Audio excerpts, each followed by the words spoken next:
कोई मसला नहीं। Okay okay okay. भारत, ये मैं जब आपसे ये वीडियो शेयर कर लूंगा ना, आप इसको दोबारा देखिएगा। आई नो कि ये थोड़ा सा जरा क्या टॉपिक है, खुश किस्म का टॉपिक लगता है, क्योंकि प्रैक्टिकली होता हुआ आपको नजर नहीं आ रहा, मैं थ्योरेटिकली सारी आपसे बातें कर रहा हूँ।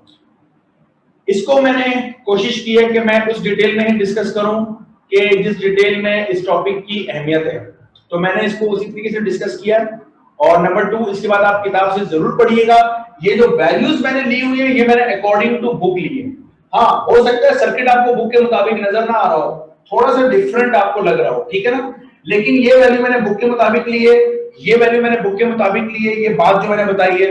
अलबत्ता इसको मैंने कलेक्टर टू इमिटर वोल्टेजेस कर दिया, ताकि आपको समझने में आसानी हो कि कलेक्टर टू इमिटर जो वोल्टेजेस होते हैं वो आउटपुट वोल्टेजेस होते हैं, राइट। तो और ये गेन, ये मैंने थोड़ा सा आपको एक्स्ट्रा बताया, लेकिन ये बुक वाले ने बताया हुआ, हमारी किताब में ये लिखा हुआ है कि गेन 50 कर, ठीक है।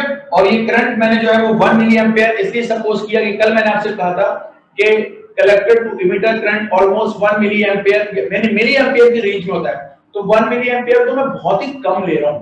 तो कम से कम अगर मैं 1 मिली एम्पियर भी लेता हूं 0.1 के ऊपर, तो ऑब्वियस ही बात है कि मुझे इतना ज्यादा जो है वो गेन मिलेगा। Okay, so as a switch, हमारी किताब में ये तो लिखा हुआ है कि ट्रांजिस्टर हम एज ए स्विच इस्तेमाल करेंगे, लेकिन एज ए स्विच इस्तेमाल कैसे होगा, ये हमारी किताब में डिटेल नहीं दी हुई, नंबर 1। नंबर 2, क्या आप समझ रहे हैं कि ये उसी टाइप का स्विच है जिस टाइप का स्विच हमारे घरों में लगा होता है, जिसको हम बटन जब दबाते हैं, स्विच ऑन करते हैं तो फैन ऑन हो जाता है, स्विच ऑफ करते हैं तो फैन ऑफ हो जाता है या लाइट ऑफ हो जाती है।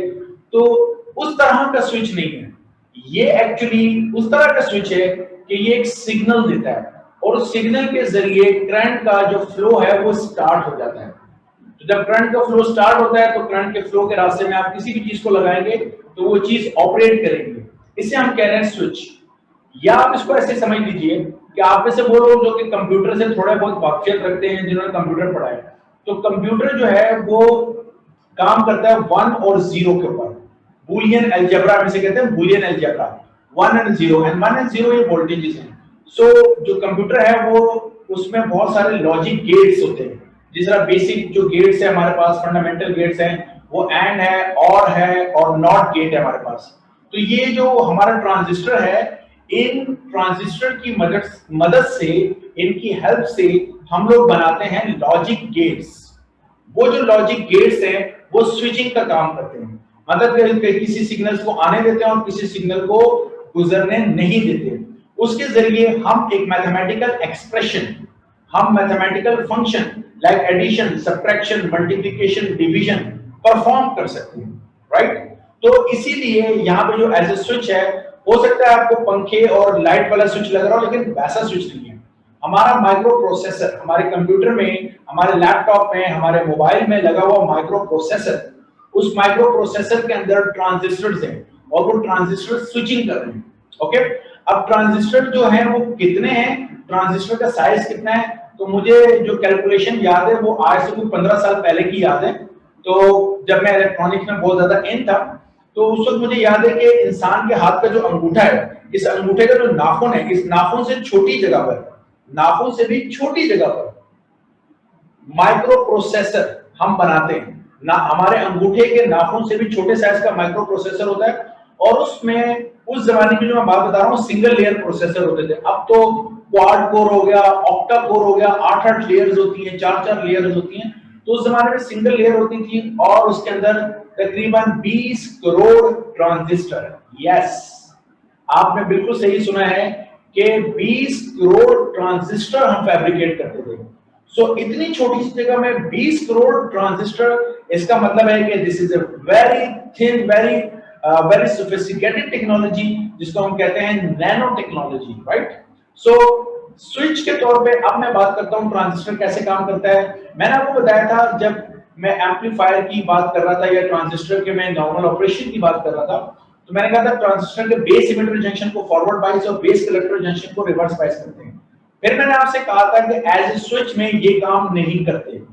ओके, जब हम ट्रांजिस्टर को एज ए स्विच इस्तेमाल करते हैं तो दो किस्म की कॉन्फ़िगरेशन होती है। एक हमारे पास कहलाती है कट ऑफ, और एक को हम कहते हैं सैचुरेशन।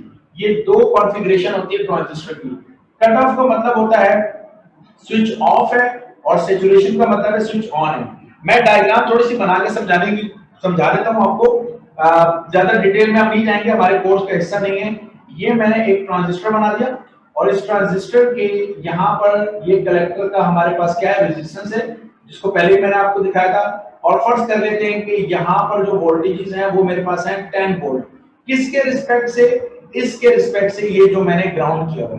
तो यहां से यहां तक, यानी ये हमारे पास क्या है, कलेक्टर, और ये मेरे पास क्या है, इमिटर।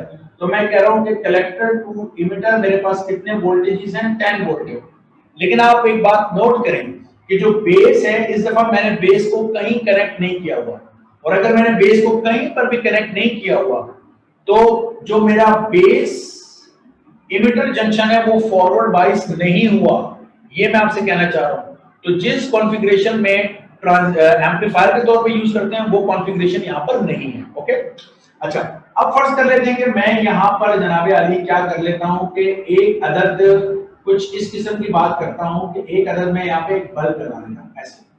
ठीक है, ये मैंने एक बल्ब लगाया हुआ है। अब हो ये रहा है कि collector to emitter current flow नहीं कर रहा, क्योंकि बेस, मैंने कल आपको बताया था, base is a very thin layer. लेकिन जब तक base emitter junction forward bias नहीं होगा, बेस करंट नहीं होगा, तो कोई current collector to emitter flow नहीं करता। याद है कल मैंने एरोस बना के दिखाए थे। तो जनाबी अली हमने क्या किया, हमने यहाँ पर सिग्नल अप्लाई किया। डिजिटल सिग्नल है, अब तक मैं एनालॉग सिग्नल बना रहा था, मैं डिजिटल टाइप का सिग्नल बना लेता हूँ। इस तरीके से बात कर लेता हूँ। इसको आप समझ लें कि ये मेरे पास 5 वोल्ट है, ऐसे से समझ लें सिग्नल, और ये मेरे पास 0 वोल्ट है और ये मेरे पास 5 वोल्ट है, ऐसे कह लेता हूँ। तो जैसे ही 5 वोल्ट मेरे बेस पर आए तो बेस इमिटर जंक्शन क्या हो जाएगा, फॉरवर्ड बायस। जैसे बेस इमिटर जंक्शन फॉरवर्ड बायस होगा तो कलेक्टर टू इमिटर क्या फ्लो करेगा, करंट फ्लो करेगा, और मेरा ये जो बल्ब है ये ऑन हो जाएगा। जी हाँ, और जैसे ही ये 0 वोल्ट आएंगे तो base to emitter base to emitter जो है वो कोई करंट फ्लो नहीं करेगा।